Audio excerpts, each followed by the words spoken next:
The D.C. area ranks number 1 among metro areas for student loan debt, and many owe more than $100,000.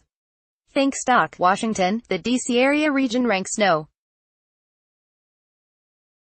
1 among metro areas for student loan debt, and many borrowers are six figures in the hole.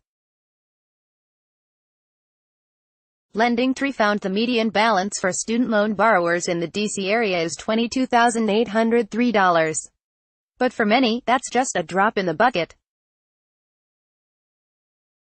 One of the interesting things about D.C.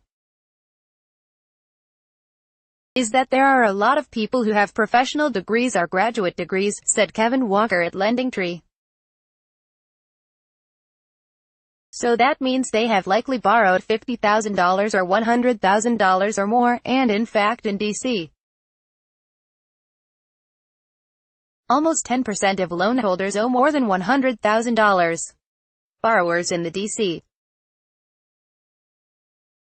region that are deep in the hole are at least in a better position to be able to pay it back. There are great jobs for people who went to law school and borrowed a lot of example, whereas in other parts of the country if you borrowed $100,000 for law school the salary you would get would be relatively low and it would be harder to make it work, Walker said.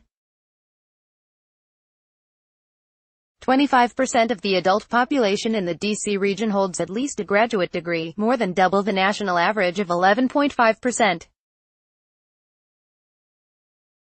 Nationwide, LendingTree said student loan borrowers have balances on 3 to 4 student loans.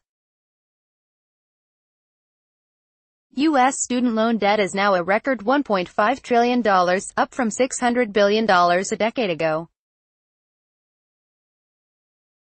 The Pew Research Center said 37% of adults under the age of 30 carry some kind of student loan debt.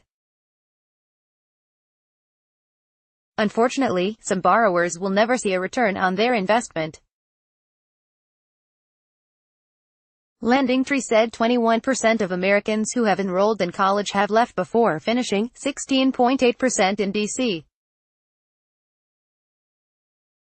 And many are paying off debt that hasn't earned them a degree. Like WTOP on Facebook and follow at Top on Twitter to engage in conversation about this article and others.